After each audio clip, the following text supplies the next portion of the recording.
серии Тига 7 Pro Max, решетка радиатора,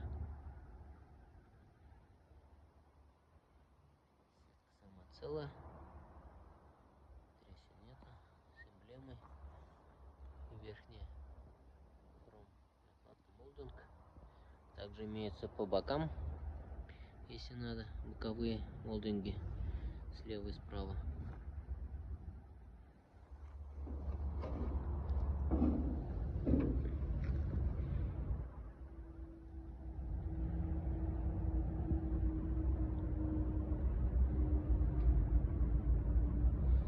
Деталь оригинальные номера в наличии. Также есть сам бампер, радиаторы, фары, бампера, капот, крылья и многое другое на данное авто в наличии в Казани.